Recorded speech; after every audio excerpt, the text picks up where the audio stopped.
Buenas tardes. Bien, pues vamos a empezar. Bueno, saludos a todos. Soy Fernando Valderrama, de Reed Spain, y el webinar de hoy se titula, como ven aquí, 3 formas hay en la vida. La canción decía salud, dinero y amor. Hoy les deseo que tengan sobre todo salud, que en estos tiempos es lo más importante. Y vamos a aplicarla al tema al que nos dedicamos, que es la gestión de los costes, y hoy día relacionada también con el BIM, que es el tema de hoy. Y bueno, para que no haya ningún suspense, pues las 3 formas que hay de estimar el coste, que vamos a revisar, son estas 3 que hay aquí. El primero es el predimensionado de costes, es decir, el coste antes de que esté el proyecto. Cuando alguien te dice que quiere hacer un edificio, una obra civil, una infraestructura, pues tener la capacidad de responderle pronto, más o menos, cuánto le va a costar. No vale conocer el proyecto y después decírselo, ¿no? Y su relación con el BIM. Lo segundo es el presupuesto en el sentido en que se entiende por los profesionales de proyectos, antes de la empresa constructora, que suele ser el presupuesto con sus mediciones y su relación con el BIM. Y el tercer proceso es la estimación del coste tal y como lo hace una empresa constructora para ofertar, que es una variante de la anterior, o una diferencia, tiene algunas diferencias tal vez importantes, ¿no? Y su relación con el BIM. De eso es lo que vamos a hablar hoy. Antes de continuar, un par de ideas. La primera es, todo lo que van a ver en pantalla se lo vamos a hacer llegar a los asistentes a su correo, este documento que está aquí, que en realidad lo escribí para no tener que hablar mucho, es decir, está aquí todo lo que yo voy a contar. Por lo tanto, aparte que no necesitan tomar notas, pues si lo vamos pasando y lo van leyendo, pues eso es lo que más o menos voy a decir. Complementado con eso está el que tenemos abierto el chat y el sistema de preguntas y respuestas, y por lo tanto todo lo que quieran preguntar, pues seguro que es más interesante que lo que yo haya escrito, que en todo caso se lo voy a enviar, y seguro que es interesante. O sea que si van haciendo preguntas, me evito leer lo que está escrito y trato de contestar o aportar alguna idea sobre lo que ustedes pregunten. Bien. También les voy a avisar ya de que vamos a ver pocas imágenes. Hoy es una charla más bien conceptual y que probablemente no utilicemos Presto para nada. No es un taller, no es un curso, ni es un tema comercial sobre Presto, ¿no? Vamos a empezar. Lo primero es el predimensionado de costes. Es un presupuesto que llamaríamos sintético, o de arriba abajo, porque vamos a lo global. Y solo, como no puede estar hecho el proyecto, porque entonces no sería un predimensionado, pues solo se puede basar en los datos que el promotor sabe. Quiero hacer un hotel de 4 estrellas en playa, en costa, no sé, en costa de Caribe, de México. Bueno, pues ¿cuántas preguntas o cuántas habitaciones? Básicamente. ¿Y qué terreno es? Por si hay alguna dificultad, si está... Bueno, ahora lo vamos a ver un poco en detalle, ¿no? ¿Cuál es la regla de oro? La regla de oro es la historia. El edificio va a costar lo que costó antes un edificio parecido. Es así, de crudo, de sencillo y de complicado. Así que tenemos que tener valores históricos. ¿De dónde? De 2 sitios. O de alguien que los tenga recopilados o de nosotros que los tenemos recopilados.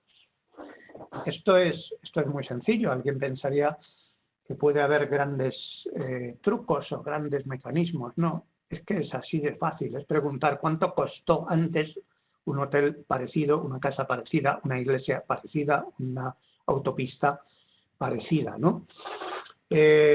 dar datos de referencias, yo las que tengo no están puestas al día. Hubo épocas en las que nosotros mismos recopilábamos muchas, los colegios de arquitectos, muchos en España recopilaban, ahora ya no se hace, o se hace menos, pero eso no quita para que haya muchas. Por ejemplo, el Colegio de Aparejadores de Guadalajara tiene un librito de tablas de repercusión por promedios actualizado, o sea, reciente, ¿no? Y hay muchas. Hay una, en el altísimo nivel, pues hay una guía de Compass International, bastante cara porque es muy completa, que hace predimensión de coste para instalaciones industriales complejísimas y probablemente sea muy buena, ¿no? Desde luego por lo que cuesta. Pero quiero decir que entre toda esa gama, pues seguro que cada uno puede encontrar sus referencias. Nosotros en Presto suministramos muchas, pero ya no tenemos tanto interés como antes en recopilarlas, ¿no? Bueno, pues esta es una muy sencilla. Bueno, muy sencilla, o no, es una imagen solo pues proporcionada por el Colegio de Arquitectos de Sevilla sobre tipos de vivienda por promedios de metro cuadrado. Ojo, porque muchas veces los precios, por alguna razón misteriosa, están sesgados a la baja. Muchas veces los de los colegios, no tenía sentido, ¿no? Y otros de la administración, o sea que hay que tener cuidado con ellos, contrastarlos con la realidad. Pero lo que yo les quiero recomendar es que los hagan ustedes mismos sobre los edificios de su interés. Es decir, si usted construye pues colegios o iglesias, hoteles o viviendas, pues llevar una pequeña estadística de lo que ha construido en el pasado, de lo que construyen amigos y de lo que se publica en muchos casos. Este ejemplo es tan bueno, me encanta ponerlo. Es de Santiago Hernán, arquitecto y aparejador español que ha trabajado mucho con Rafael Moneo, con Toñón Iglesias, con otros arquitectos importantes, y es un auténtico especialista en el tema de predimensionado. Tiene muchísima información que ha recopilado él. Por ejemplo, esta tabla que él llevaba con museos. Entonces, cada vez que se publica un museo, pues él anota la superficie y el importe y la fecha, claro. Y bueno, entonces divide superficie por importe, tiene unos costes por metro cuadrado, esto es de hace años ya, como ven allí, y por lo tanto cuando le encargan un museo, un arquitecto lo conoce, porque se lo encarga a él, pues ya es capaz de decir, mira, pues esto pues está entre este valor y este valor. Si te quieres acercar a los niveles de acabado del Metropolitan, pues te va a salir por 8.000 o 9.000 euros, y si te conformas pues con el MACBA de Barcelona, pues 1.552, son precios de 1990 en este caso, ¿no? Aquí lo curioso es que los que están en negrita los ha hecho él, o sea que realmente los ha hecho él como aparejador, como dirección de ejecución de la obra.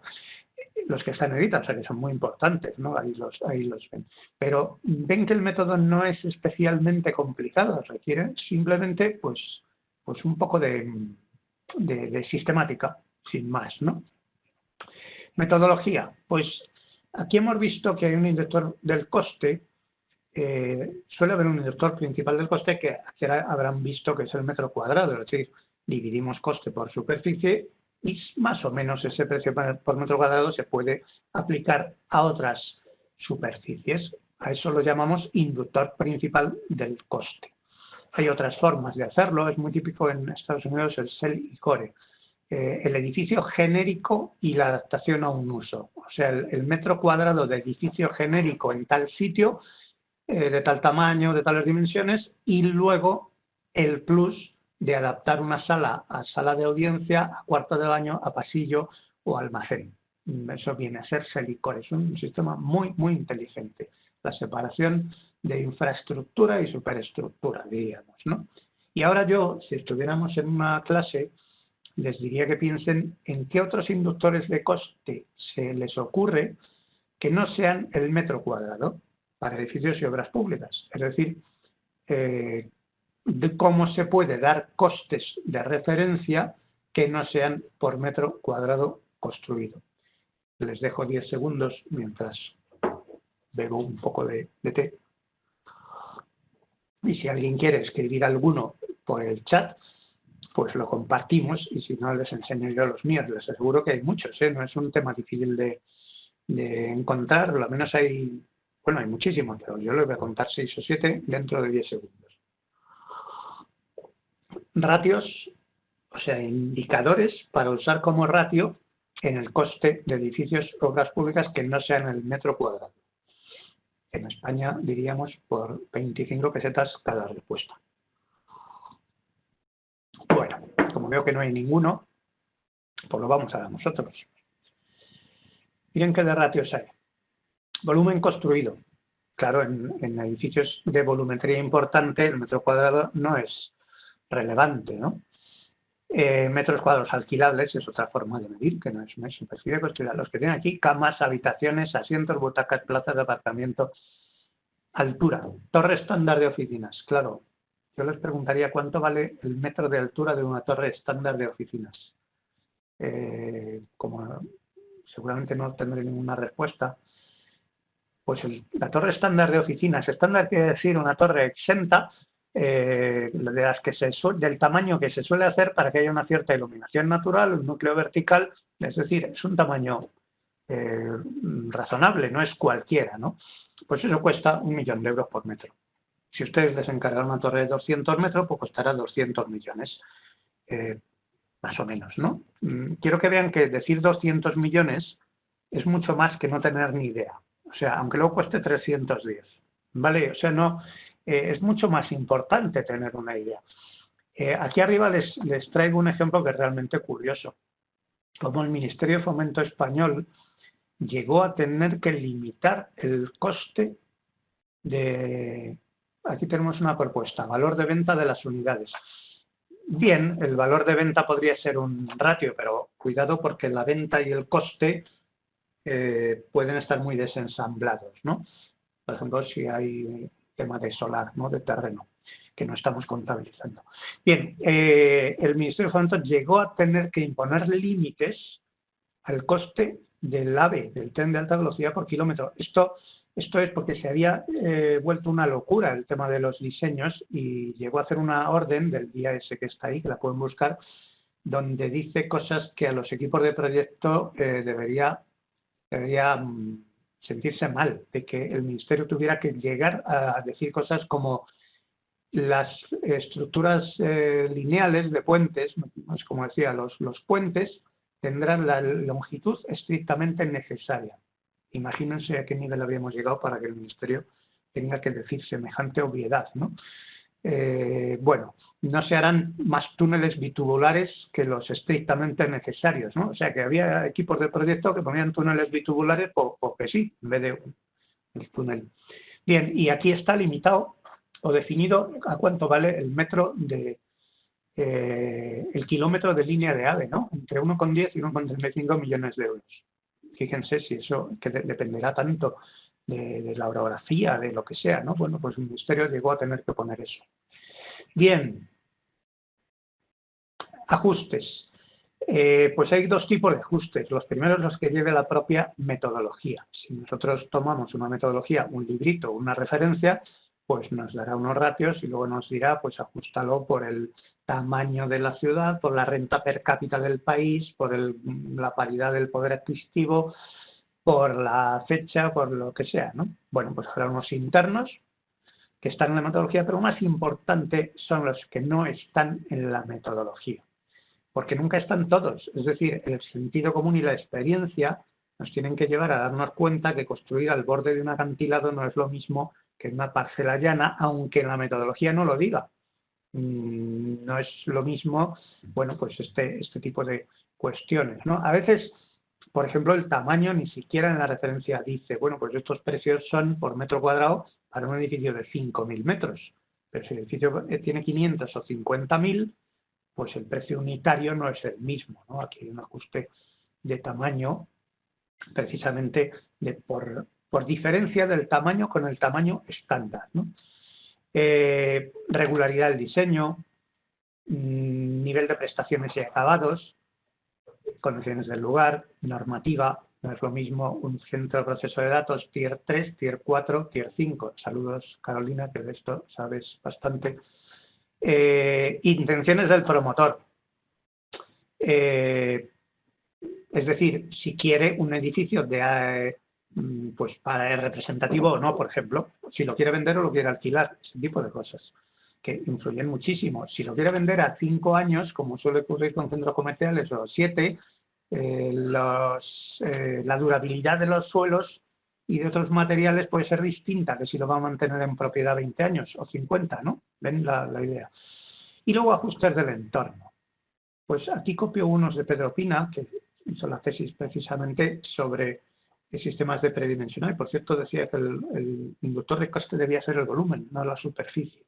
Aquí hay un pequeño ejemplo de ajustes, la forma de contratación, claro, el promotor. Simplemente, según Pedro, si es privado, si es público, hay una diferencia del 8%. Simplemente por ese pequeño detalle. Bien, si el arquitecto, ¿no? Historial de sobrecostes, no sé si ponía aquí arquitecto estrella, el historial del arquitecto, o sea, esto, o proyectista, esto es clave, o sea, un edificio te dicen quién lo va a hacer y ya puedes decir multiplícalo por 2 o por 3, según si es alguien que sale mucho en los periódicos, ¿no? En las condiciones del mercado, la forma de contratación, por ejemplo, el número de ofertantes de una oferta disminuye, se dice que hay una ley que dice que disminuye en un 1% por cada ofertante. O sea que si logramos que oferten 7, vamos a obtener un 7% de descuento y si ofertan 20, pues un 20%. Y hay un corolario que es que si logras que algo, si ofrezcan 100 personas para hacerlo, te sale gratis. Alguna te lo hace gratis, ¿no? Pues ese tipo de cosas. ¿Qué ocurre? Y concluimos con esto, que aplicar los ajustes gordos, correctos, es más importante tal vez que el propio coste del inductor, ¿no? Digamos que el sentido común es más importante que los datos que tengamos. Y hay tipos de ajuste como el alcance, que son proporcionales, edificio del doble, pues cuesta el doble, y ajustes tipo Pareto, que cambiamos, como he dicho antes, el tipo de arquitecto y puede multiplicarse por 2 simplemente, ¿no? O el tipo de terreno, o el número de estrellas del hotel, ¿no? Bien, conclusión, la historia. Si algo ha costado 1.000, costará 1.000 y va a costar 1.000. No nos vale decir que sí, que ahora sí, que esta vez yo, si todos sabemos lo que va a costar. Cada vez que hay un análisis sobre sobrecostes, bueno, los análisis que hay sobre sobrecostes en el mundo, casi todos dicen que casi todo el mundo sabía lo que iba a costar el proyecto, pero no lo dicen. Entonces luego acaba costando lo que todo el mundo sabía, pero se dice porque a ver si sale, ¿no? Si yo digo que va a costar 180, a lo mejor no sale, el promotor no lo quiere hacer y le digo 122, ¿no? Pero eso no está bien, ¿no? O sea, si yo sé que vale 180, pues eso es lo que hay que decir y nos va a ir mejor a todos, ¿no? Bueno, lo prometido, el BIM. ¿Qué aporta el BIM? Pues lo que pone aquí, y les hablo desde el punto de vista de los responsables de coste, no del punto de vista de los gurús del BIM. El BIM no aporta nada, porque todo lo que he contado, absolutamente todo, de eso no hay nada en el modelo. Nada, todo está fuera del modelo, off model, no está dentro.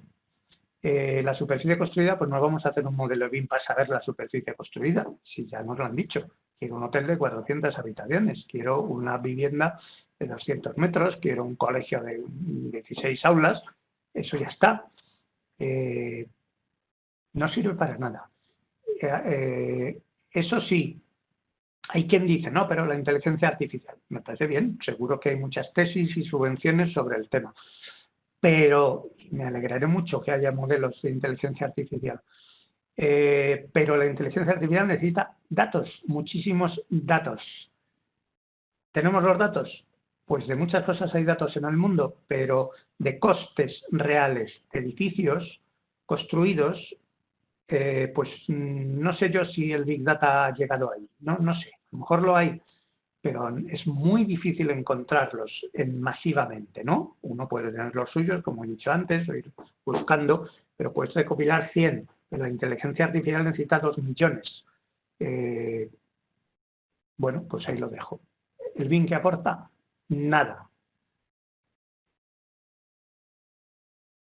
Presupuesto, si podría decir el nombre completo de Santiago Hernán, es que se llama Santiago de nombre y Hernán de apellido.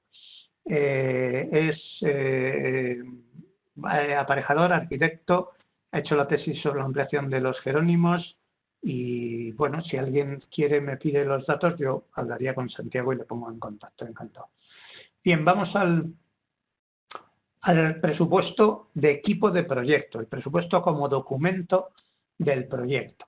Bueno, pues yo esto lo llamaría presupuesto sumatorio, porque es lo que es, o analítico, va de abajo arriba, justo al contrario que el sintético. ¿Qué es lo que hacemos es desglosar el edificio en partes contratables, partes a las que se le puede poner un precio, que es lo que se llama unidad de obra. Una unidad de obra es un ente que se puede contratar a un equipo y que te lo hace.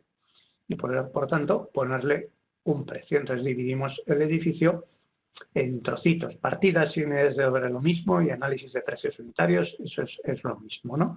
Bueno, aquí tiene un pequeño ejemplo que me ha permitido poner en atención a nuestros asistentes del otro lado del océano, que no es el de España, o sea, el de Latinoamérica.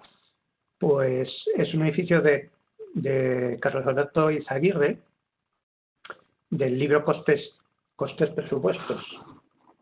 y presupuestos para edificaciones, que tengo aquí. Carlos Augusto, no Carlos Alberto. Por cierto, este es el libro de referencia más actual del Colegio de Aparejadores de Guadalajara. Precios de la construcción. Veo que casi todos son viviendas. Todos son viviendas. No, también tiene urbanización. Naves, edificios de viviendas y unifamiliares. Bien. Pues este es un ejemplo de este presupuesto del libro hecho con texto, pero vamos, no necesito explicarles a ninguno lo que es un presupuesto por precios unitarios. ¿Qué podemos decir del presupuesto por precios unitarios? Pues que el criterio que se usa es contabilizar lo que queda en el edificio el día que se va la empresa constructora, que es lo que el promotor ha encargado, que es lo que el promotor está dispuesto a pagar, lo que se le deja. Ahí te queda esto, que suele ser lo que llamamos costes directos, no siempre, ahora veremos. Es decir, el promotor no tiene ningún interés en pagar una grúa que está allí y se va, o en pagar unos medios auxiliares, o en pagar unos capataces, o un grupo electrógeno, lo que queda en el edificio el día que nos vamos. Eso es un presupuesto. El precio unitario se toma porque yo lo sé, o porque pregunto, o de cuadros de precios, o llamando a los proveedores, o llamando a constructores que me ayudan, en fin. No suele ser difícil encontrar precios unitarios. A veces los que empiezan tienen mucho miedo de dónde encuentro los precios, pero es que lo importante ahora veremos que no es exactamente el precio. Es más, no sé si lo digo después o ahora, en muchos países del mundo el presupuesto del proyecto no lleva precios. Son unas mediciones para que ponga los precios otro. No los pone el equipo de proyecto, ¿no? En España estamos obsesionados con los precios, pero los ponemos mal y nunca se cumplen, así que esa obsesión un poco absurda, ¿no? Los cuadros de precios que tenemos muchos en algunos países, en otros no, son auténticos libros de construcción. O sea que cuando alguien empieza, sobre todo, pues le puede venir enormemente bien ver qué tipos de suelos hay, qué tipos de muros, qué tipos de aparatos sanitarios, de domótica. Yo creo que es una ayuda importantísima a un profesional y no por el precio, simplemente porque nos dice lo que se puede construir en un país determinado, ¿no? ¿Qué más? Costes directos. Los costes directos son los que no son indirectos. Y son indirectos. Me gusta mucho la nomenclatura anglosajona o en inglés, lo deja clarísimo. Site overhead, todo aquello que se incurre en el sitio de la obra, pero no es ejecución de unidades de obra facturables. Por lo tanto, todo aquello transversal a la obra, grúas, instalaciones provisionales, personal técnico, instalaciones provisionales, personal técnico. En obra civil suelen facturarse cimbras, desvíos, porque tienen un volumen muy importante. Entonces son unidades de obra que se pagan, pero en edificación no, porque son relativamente secundarios, ¿no? Vamos a ver que se pagan directamente, que otra cosa que se tienen que pagar. Y los gastos generales, home overhead, pues los que se incurre en casa, o sea, en la estructura de la empresa. Yo quiero añadir aquí, para los usuarios españoles, que los costes indirectos y gastos generales no están explícitos en el presupuesto, pero tienen que estar incluidos en los costes, en los precios que ponemos, porque es que al de la grúa hay que pagarle y el beneficio de la empresa también. No se paga directamente, pero se paga incluido en alguna manera, en obra privada de una manera, en obra pública de otra, pero tiene que estar incluido. Y en España tenemos algo que yo creo que es una auténtica desgracia, que es una cosa que se llama PEM, que es un invento artificial, que es los costes directos más los indirectos, pero sin los gastos generales. Pues eso no es nada, eso no es el coste de construcción, por favor, no es el coste de construcción. Si pagamos los costes directos y los indirectos, no pagamos los gastos generales, tienen que estar en el beneficio, tienen que estar incluidos. Y encima la normativa pública admite un solo 3% para indirectos, con lo cual, si alguien pone los costes indirectos tomados de un cuadro de precios de Guadalajara, por ejemplo, que supongamos que están bien, y le añade el 3% indirecto, si se cree que eso es el precio de construcción, le falta por lo menos un 20%, así de fácil. Le falta el 13 más el 6, porque los indirectos no son el 3, los indirectos de una obra son el 8 o son el 10, ¿no? Entonces esto es muy importante, porque como nos quedamos cortos siempre, una de las razones es esta, confundir el PEM con el coste de construcción y además encima poner costes indirectos del 3%. La normativa pública es lo que admite, pero no es lo que valen los costes indirectos, ¿no? ¿Qué más podemos decir de este presupuesto? Hay una diferencia, una excepción importante. Los costes directos en España por ley, por diferentes normativas, tienen que incluir lo que pone aquí, seguridad, calidad, gestión de residuos, y lo tienen que incluir a pesar de que no permanecen en el edificio y de que digamos que el promotor, pues los andamios o la gestión de pues el canon de vertedero, esas cosas, pues digamos que son ajenas, ¿no? Pero se ponen como explícitamente, o sea, antiguamente eran indirectos, estaban incluidos en la bolsa general de incremento de los costes directos y ahora se han ido separando por la normativa con la idea de que se visibilicen y el promotor los pague conscientemente, por lo tanto los exija. No es lo mismo pagar la seguridad social dentro de una bolsa que no existe a pagar cascos y pagar protecciones. Pues por la cuenta que le trae va a decir, oye, pero los habéis comprado, yo los pago, pero están ahí, los habéis puesto, ¿no? Bien, quitando esta excepción, lo demás pues sigue la norma, ¿no? Me voy a permitir dar una receta, sobre todo los que empiezan, ¿no? Que es hacer los presupuestos de proyecto por el método inverso. Coges un cuadro de precios que sea completo, que es un cuadro de precios completo, ¿no? Y borramos lo que no necesitas. Parece un poco raro, pero de verdad que funciona. Es decir, te haces una copia y dices, vamos a ver, capítulo 1. Y ya llegas al capítulo 1 del cuadro de precios y ya empiezas a encontrar cosas que no se te ocurrirían, ¿no? A lo mejor pone, pues, medidas, no sé cómo pone, pues, preparación. No voy a preparar movimiento de tierras, voy antes, ¿no? A instalaciones provisionales, tampoco quiero decir eso, quiero decir actuaciones previas, ¿no? Y entonces te das cuenta de que a lo mejor hay que poner unos apeos que no se te habían ocurrido, o hacer un desvío, o achicar agua, hacer demoliciones que no tenías previstas porque no has visto el solar, o lo has visto pero no te has acordado. Y luego vas siguiendo y solo borras todo aquello que no necesitas, pero estando seguro de que no lo necesitas, ¿no? O sea, pensando. Y al final te sale un presupuesto pues espectacular, que no te falta nada, ¿no? Y os dejo la imagen del Moisés de Miguel Ángel, que cuando le dijeron que qué bien le había quedado, dijo, solo quite el mármol que sobraba del bloque, ¿no? Bueno, a la izquierda hay un bloque, no es el original, el de Miguel Ángel, no se conservan fotos.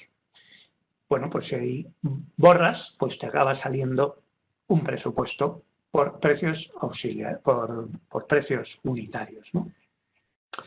Este texto lo voy a quitar Lo que lo voy a explicar después.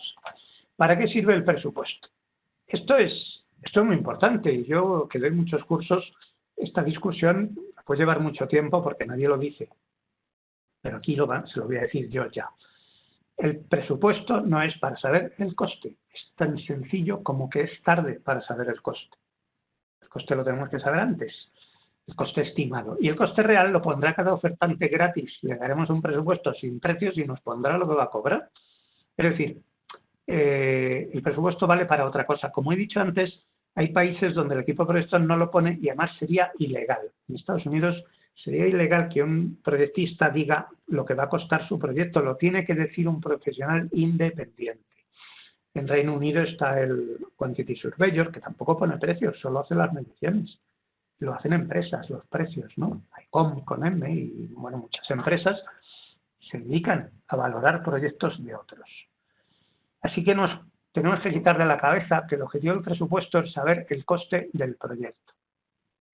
Creo que lo digo en la siguiente slide. No, está aquí. La tarea del profesional, ¿cuál es? O sea, el objetivo del presupuesto es definir el proyecto lo mejor posible, definir el proyecto para que se pueda licitar, para que sea viable la licitación, que lo vea un tercero y sepa lo que queremos poner, que se pueda adjudicar y que cuando se ejecute se construya aquello que yo quise y no otra cosa distinta porque no lo especifique bien. Es que aquí no pone el precio más que el que licita, pero no el equipo de proyecto.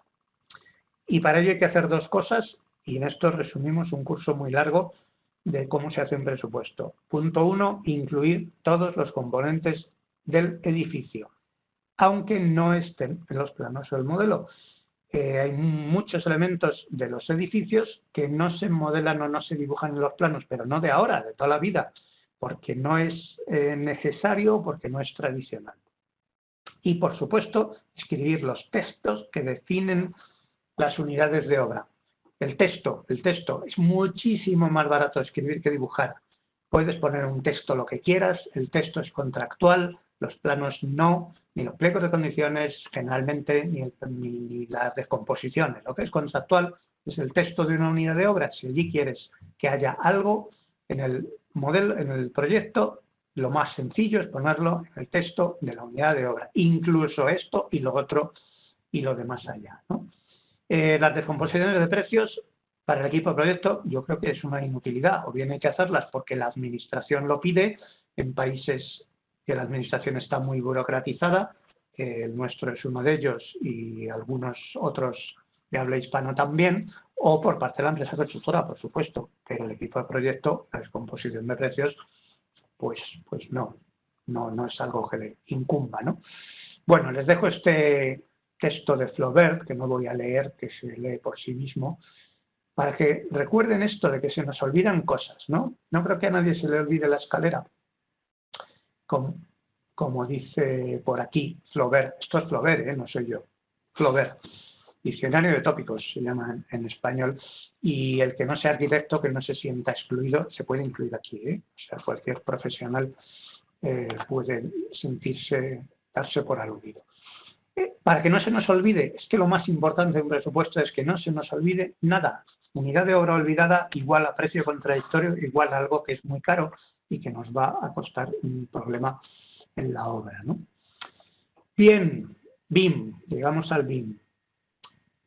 ¿Qué pinta aquí el BIM? Pues al contrario que en el caso anterior, es que el BIM está hecho para esto, porque encaja totalmente en la definición, es la lista de la compra. En el BIM ponemos lo que yo he dicho exactamente al principio, aquello que queremos que quede en el edificio al final. Lo que queremos que quede está en el modelo. Por lo tanto, el ordenador, si no logra contarlo, o sea, si hacemos un proyecto en BIM y no logramos contabilizar el modelo bien, pues hemos perdido el tiempo, ¿no? ¿Qué es lo que hacen los ordenadores bien? Los trabajos rutinarios. Los trabajos que no aportan valor, que es trabajo, pues como las mediciones no aportan valor. ¿Por qué lo digo? Las mediciones, el proyecto antes y después de medirlo es igual de bueno. Antes de saber que tengo 82 puertas, es igual de bueno que después de saber que hay 82 puertas. Lo que no es igual de bueno es cuando definimos la puerta, escribimos el texto de la puerta, pero cuando las contamos, el proyecto es exactamente el mismo. Anoto la duda de los elementos de seguridad, control de calidad y residuos en cuanto a lo que está en el modelo o no, porque no son costes directos estrictamente hablando, aunque en España por la normativa sí lo son, y no se modelan porque no quedan en el edificio final y por lo tanto, pues, y por otras razones, que es que, como ahora repetiré, en etapa de proyecto no sabemos bien exactamente cuáles van a ser las medidas de seguridad y salud, lo podemos hacer a nivel de estudio, pero no a nivel de plan, entonces pues es como un poco pronto para hacerlo, ¿no? Quitando esa excepción, y otra que diré ahora, pues el BIM tiene que tener como uno de sus objetivos claros o uno de sus usos la extracción de las mediciones. Vamos, me parece absolutamente un resultado natural. Aquí tenemos un ejemplo que me alegro mucho de presentar. Esto es la Casa Turégano, es un modelo de Ricardo Ramírez, un alumno nuestro del grupo de Carolina Ramírez, para el taller de Viajélere de la escuela que ahora se llama de Técnico Superior de Edificación de Madrid, antigua escuela de aparejadores. Y es un modelo, y a la derecha está medido con Presto. Esto está hecho a la izquierda en BIM 360, lo he hecho hace un rato y a lo mejor ha tardado menos de 5 minutos en sacar las mediciones completas y absolutas del modelo, ¿no? Es que esto tiene que ser absolutamente lógico y natural. ¿Qué tenemos de excepciones? Pues tenemos la primera excepción, es que el modelo no tiene por qué incluir todo el alcance de proyecto. Es decir, a pesar de que lo que he dicho es correcto, el modelo tiene los costes directos, lo que nos queda al final, no tiene por qué tener todo. Se modela lo que merece la pena modelar. Y el resto se añade en el presupuesto como toda la vida, no pasa absolutamente nada. ¿Qué es lo que merece la pena modelar? Lo que cada uno considere que merece la pena modelar, porque lo necesite para la definición del proyecto o por lo que sea. Pero no, por favor, no sigamos estereotipos, clichés del BIM de tengo que modelar todo. No hay un dios del BIM que exige que modelemos todo. No te echan de un paraíso BIM, no. Hay que modelar aquello que o te es útil a ti, o te exigen por contrato, o te lo pagan, o te divierte. Pero no porque sí, ¿no? Sin más, se modela lo que tiene sentido. Y la segunda idea importante, que es que el presupuesto no se obtiene automáticamente a partir de las mediciones. No es que no se pueda, a ver, es que no se obtiene porque no se obtiene directamente a partir del modelo. Y no se obtiene a partir del modelo en general, y estoy hablando en un proceso de trabajo estándar, con profesionales estándar, con el sector tal y como está, porque la persona que modela, el equipo de proyecto, tiene unos objetivos que bastante difíciles son, que es definir aquello que quiere en el proyecto desde su punto de vista. Y desde el punto de vista del responsable del coste, es necesario añadir información que nunca ha estado en los planos y tampoco suele estar en el modelo, porque no tiene sentido ponerla dentro de los planos o dentro del modelo, que es lo que yo voy a explicar aquí, que es la conversión de una definición genérica, abstracta, de algo que llamaríamos un modelo, es lo que se llama un modelo, lo que se llama un tipo, estructuralmente hablando, un tipo de bañera, un tipo de puerta, un tipo de muro, convertirlo en un objeto concreto, en una especificación, y esta definición que es muy buena, no es mía, pero me gusta muchísimo, convertir aquel modelo genérico del proyecto o del modelo, transformarlo en un sistema, solución o producto constructivo que existen en un determinado momento, en un entorno tecnológico, temporal, económico, cultural, político y lo que ustedes quieran añadir. Es decir, aquello que el profesional de proyecto llega hasta ese punto en el que él llega, el responsable del coste lo tiene que, como ahora se dice, aterrizar. Lo tiene que bajar de nivel y le tiene que poner nombre, apellidos y muchos textos y parámetros. Y eso ha sido así siempre. El profesional del coste va a llamar al arquitecto, al ingeniero, y le va a decir, oye, exactamente qué esta luminaria que me has puesto, ¿esa qué es? No, es aquella que vimos un día, ¿te acuerdas que fuimos así? ¿Y esta puerta cómo la quieres? Y oye, se te ha olvidado, oye, ¿cómo? Eso es así, porque el ser humano es así, y el BIM no va a cambiar esto en 2 días, y no pasa nada porque no ocurra. Hay alguien que es especialista en aterrizar tipos y convertirlos en modelos, y ese alguien, en un estudio donde solo hay un arquitecto y no se lo encarga a nadie, pues será él. En un estudio donde hay un arquitecto y un aparejado, pues ya tenemos los 2 papeles y cada uno tiene el suyo, ¿no? Y en una empresa grande o en una estructura más formalizada, pues seguro que son 2 empresas distintas, ¿no? Y esto lo vamos a ver muy claro, porque en el caso de Revit, pues se ve muy bien, muy directamente. Los tipos Revit, los que usan los modeladores, hay que transformarlos en unidades de obra de un cuadro de precios. Eso es hacer un presupuesto. La medición la hace el programa, la hace Presto, pero la transformación tipo partida la hace un profesional que tiene que tomar decisiones sobre datos que no están dentro del modelo.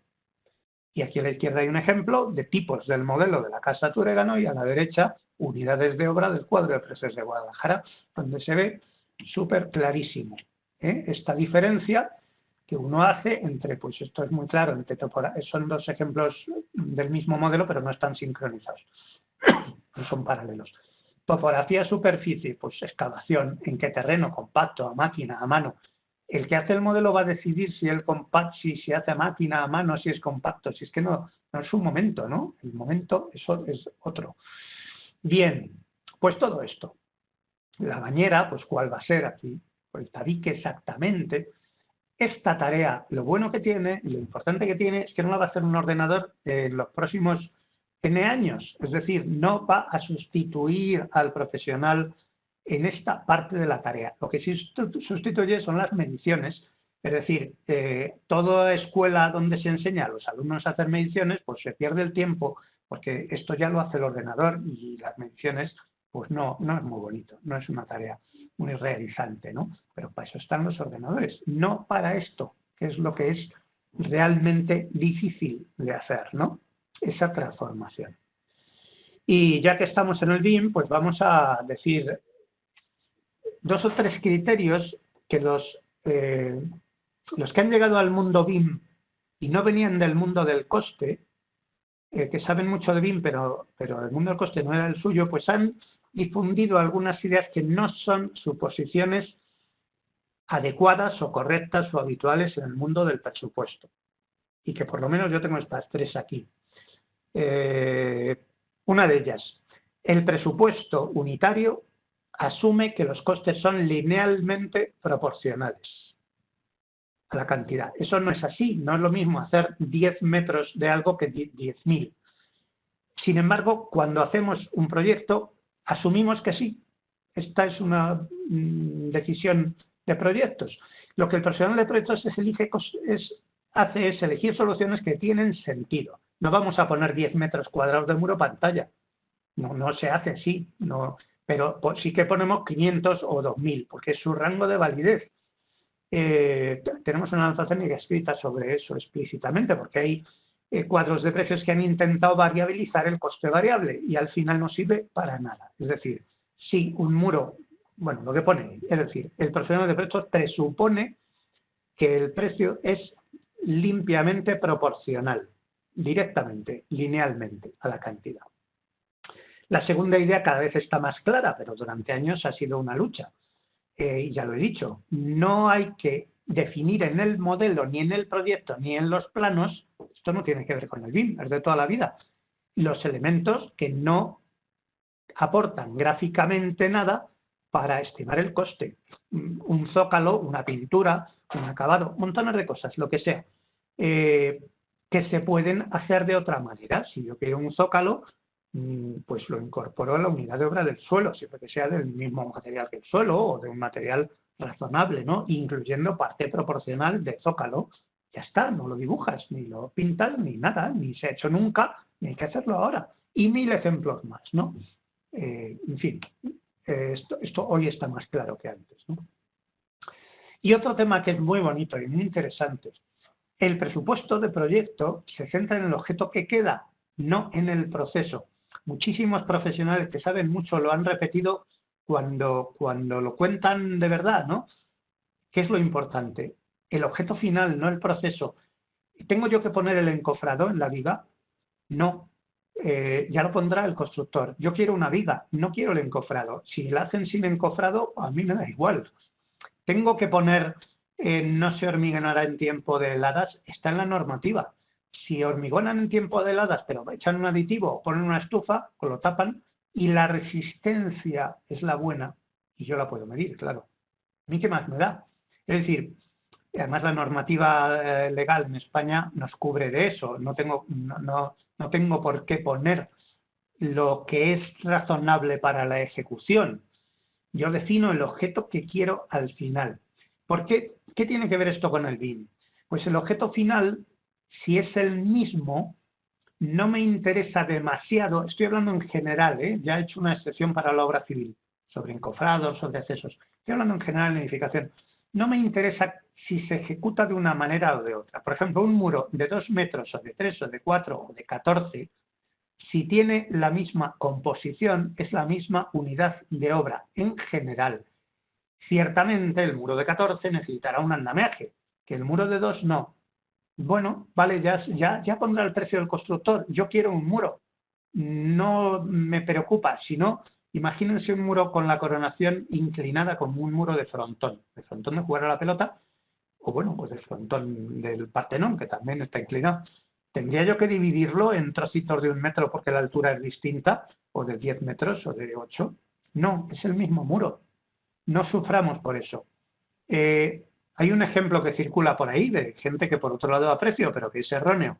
Un falso techo en habitaciones de diferente altura de techo es el mismo falso techo como unidad de obra. Yo defino el falso techo como cuelga, qué estructura tiene, qué aislamiento acústico, qué reverberación, la marca si puedo, lo que quiera del falso techo. La altura de techo que tiene debajo, en general, estoy hablando en general, un edificio normal, me da igual, ya vendrá el constructor y se dará cuenta de que en unos sitios hay que poner un andamio más bajo y en otros más alto. Centrémonos en el proyecto, que es lo que nos va a fallar, la definición del falso techo. No la otra que está en los planos, no engañas a nadie, cualquiera que vea la sección ya sabe cómo lo tiene que construir. Bien, hablo de todo esto porque estas exigencias sobrevenidas con el BIM complican el trabajo de los profesionales y no valen para nada, no aportan valor al proyecto. El proyecto mejora por el BIM, pero no por modelar este tipo de cosas, no por discriminar aquello que en el pasado no se ha discriminado y no ha pasado nada. Los sobrecostes y los errores no vienen por esto que pone aquí, vienen porque se nos olvidan elementos y vienen porque no los especificamos bien. Porque ese muro no lo especificamos bien, porque ese falso techo no lo especificamos bien. Pues pasemos al último punto, que es del que hablo menos porque es el que sé menos. La forma en que oferta una empresa constructora. El nombre que se usa en la nomenclatura británica me encanta, que es primeros principios, ¿no? Pero en inglés. Primeros principios es ir a la raíz. ¿Cómo construyo? No ver el presupuesto, que necesito verlo, sino ver el proyecto. ¿Cómo voy a construir? Y está mucho más orientado a los procesos. ¿Qué voy a hacer? ¿En qué orden? ¿Y con qué medios auxiliares? Lo que se llama realmente planificar, que no es usar un programa de planificación, es pensar cómo ejecuto la obra, ¿no? Esta es una planificación, está hecha con Presto. Con Presto hacemos estimaciones de predimensionado, como he visto, como he contado, hacemos, por supuesto, presupuestos unitarios, medidos con BIM o sin BIM, y hacemos planificación, o sea que cubrimos todos los aspectos del proyecto, ¿no? Y en este caso, pues la planificación es la que manda, porque es la que es planificación en sentido amplio, no solo el diagrama de barras, sino programa, no sé si tiene otro nombre, no quiero decir programación, planificar, pensar cómo voy a ejecutar, cuál es el plazo de ejecución, es importantísimo, determina mucho los costes indirectos y los métodos constructivos, ¿no? Si voy a subcontratar el qué, lo que voy a ejecutar yo, las grúas, cuántas pongo, cuándo las quito, todo eso, ¿no? porque necesito calcular los costes indirectos que son muy, muy importantes y que por la cuenta que me trae como constructor en el proyecto no están estimados, pero yo sí lo tengo que hacer, ¿no? Y dicho eso, ¿cómo seguimos? Pues la parte de la obra que es relevante. ¿Por qué es relevante? Porque tiene un precio especial, caro, claro, porque tiene un tamaño especial, grande, o porque tiene un riesgo. La parte que tiene riesgo, los constructores las encuentran enseguida, ¿no? Cuando se exige un producto singular que hay que fabricar muy específico, bueno, pues todo aquello que tiene riesgo, una estructura que fuera muy compleja, y eso se estudia con detalle, pero es solo la parte relevante de la obra, no se estudia con detalle todo. Y el resto se estima por coste variable, como el proyecto, por costes históricos o costes estándar, o por cuadros de precios, porque es una parte que no va a tener tanta variabilidad. A eso se le suman los gastos generales, más todos los costes no facturables, todo lo que no está en el presupuesto y no sea facturable, lo que sea, lo que entre ahí. Luego se analiza el proyecto para ver deficiencias, evidentemente según el tipo de contratación, si es proyecto y obra es muy distinto que si es una contratación tradicional por precio cerrado, medición abierta o por como sea, ¿no? Por open book, pues dependiendo de la forma tradicional de contratar, se analiza el proyecto para ver los riesgos en los que incurre el contratista y los que pueden ser trasladados al promotor. Y esto es muy importante, claro. Como sabemos, en España, con la forma tradicional de contrato, que es la habitual de obra pública, pues todas las decidencias del proyecto son las que muchas veces sacan adelante el beneficio económico, porque se oferta a la baja y luego se compensa encontrando modificados que tienen que estar estudiados antes, ¿no? Y por último, todo lo que se ha analizado, pues lo olvidamos un poco y nos ajustamos, ¿no? A lo mejor hemos analizado arduamente que el proyecto vale 100 y acabamos ofertando por 75, ¿no? O por lo que sea, por 110, ¿no? Según, pues esto, el mercado, la probabilidad, lo que fuera, ¿no? Yo, de estimación del coste de empresa constructora, pues sé muchísimo menos, hay gente que sabe mucho más. También es verdad que es más difícil encontrar información sobre esto, ¿no? Sobre todo lo anterior hay mucho, pero de esto, pues es más difícil. ¿Y qué pinta el BIM aquí? Pues el BIM es una herramienta auxiliar muy importante, pero muy importante. Es decir, ¿qué es lo que tiene sentido y lo que la experiencia que yo he visto y me han contado tiene sentido hacer? Se hace en algunos casos y se hará cada vez más modelar el trozo del proyecto en el que hay riesgo. Modelar, lo que he dicho antes, pues trasladarlo al BIM. La parte que es un coste importante y que depende de la geometría. Pues si no depende de la geometría, es un coste importante, pero es el sistema de gestión de audio y vídeo del aeropuerto de Barajas, pues no depende de la geometría. Es carísimo, pero no lo vamos a modelar. Pero una cubierta sí, una cubierta, una estructura singular, pues más vale modelarla, porque te vas a encontrar primero las mediciones. Solo para encontrar la medición tardas menos en modelarla. Y luego los apeos, las estructuras, el proceso de ejecución, si cabe la grúa, si mete un encofrado trepador en la planificación 4D, en tiempos, ¿no? También, ¿no? Lo que no está bien definido en el proyecto, lo que tiene mucho riesgo, etcétera. Esto es lo que tiene sentido utilizar el BIM en la empresa constructora en etapa de estimación del presupuesto, estoy hablando. Estamos hablando siempre de estimación de los costes. Si nos ponemos en ejecutar, habrá otras cosas que modelar sin ninguna duda, pero en esa etapa ya te han adjudicado el proyecto. Una vez que te han adjudicado el proyecto, estás mucho más dispuesto a invertir en el BIM. Estamos hablando ahora en etapa de estimación del coste. El proyecto todavía no es tuyo y, por lo tanto, tienes que ir al grano, ser muy eficiente. ¿Qué nos queda? El BIM.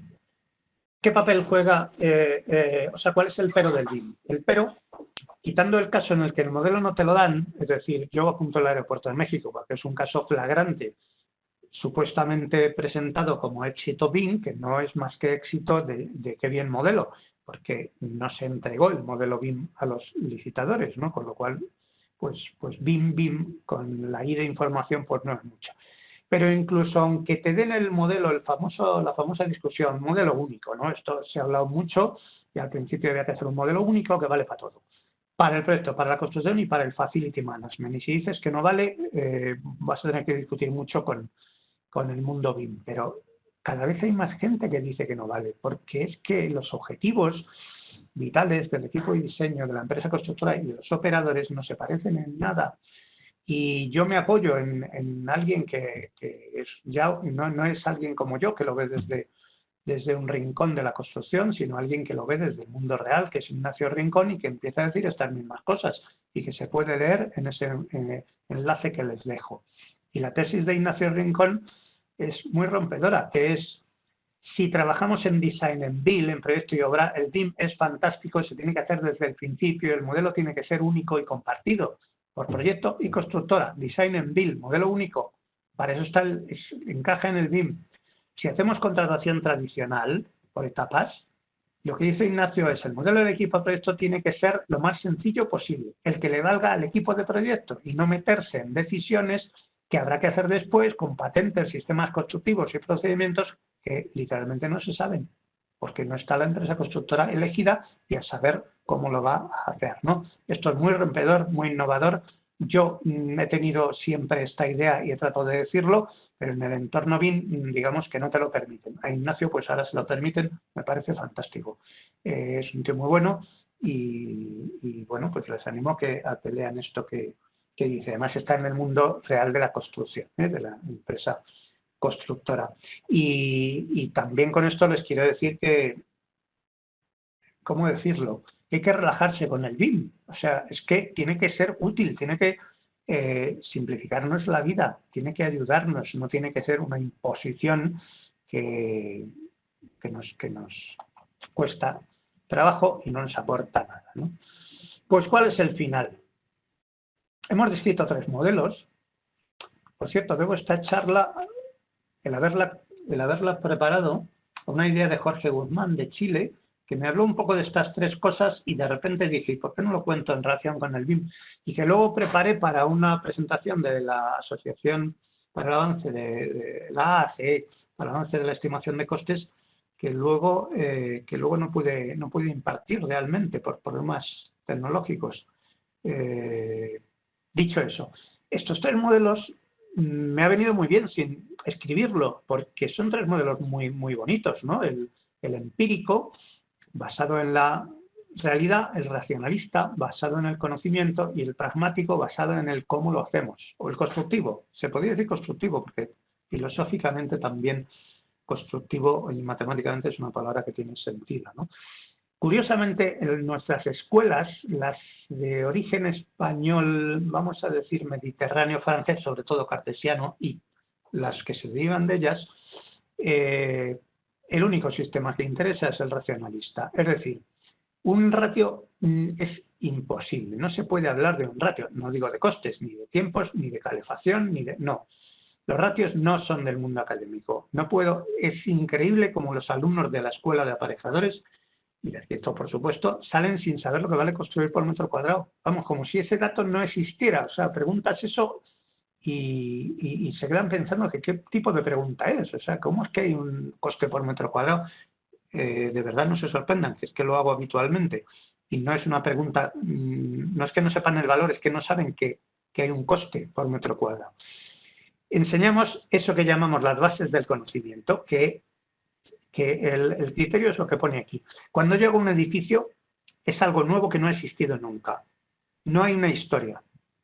No existe.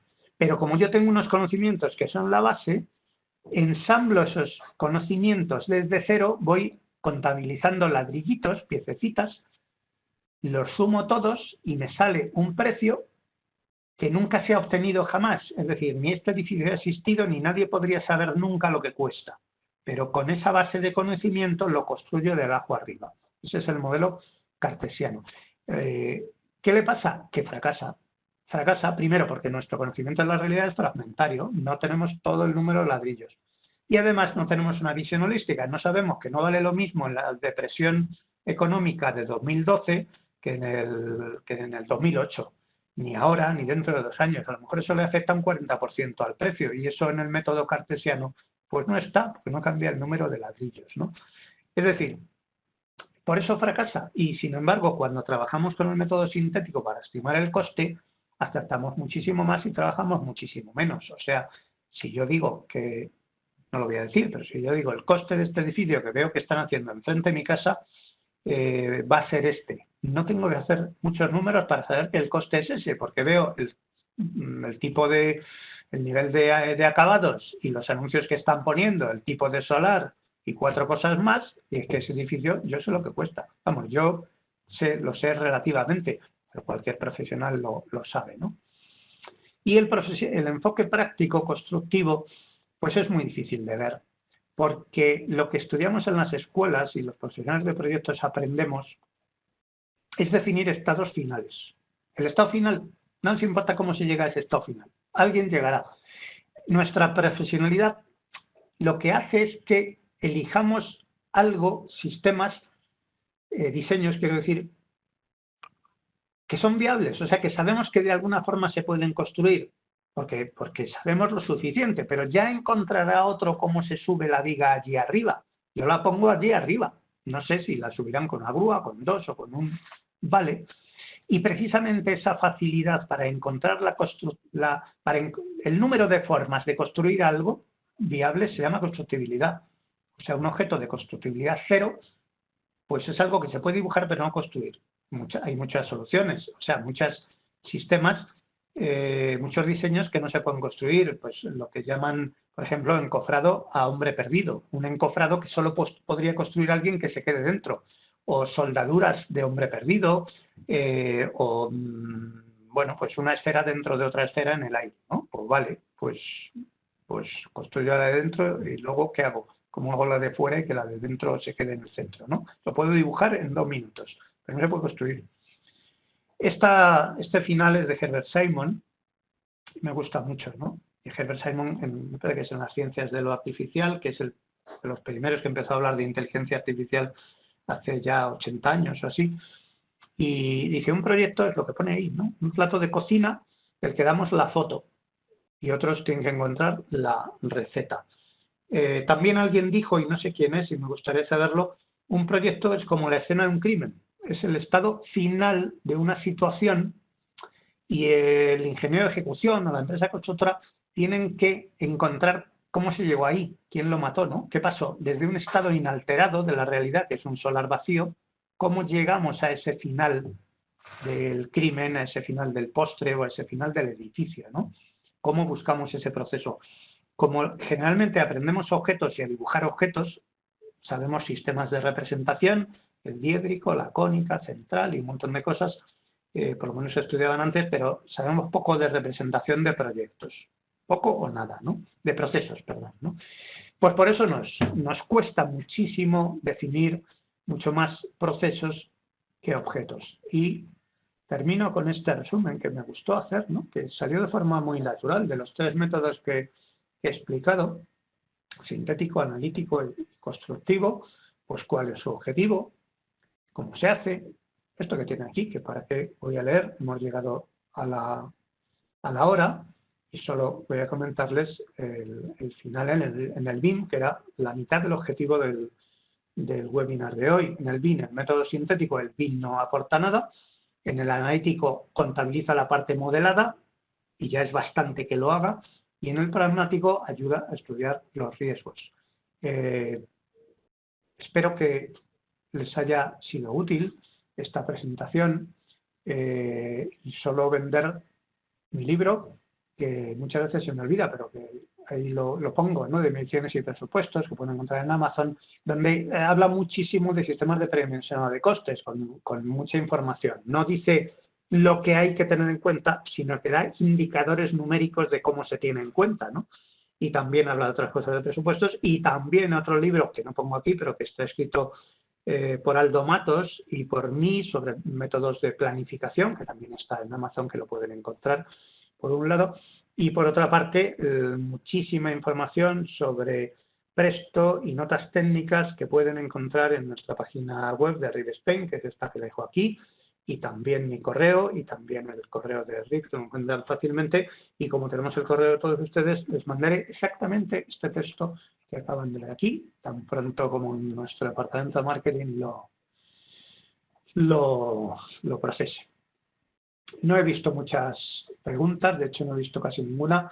Agradezco mucho el comentario sobre la charla y bueno, pues he terminado y muchísimas gracias a todos ustedes y sobre todo cuídense la salud, que en esta situación el dinero sirve para poco. El amor sí que compensa un poco la mala salud, pero el dinero ha resultado ser bastante poco útil. Un saludo a todos.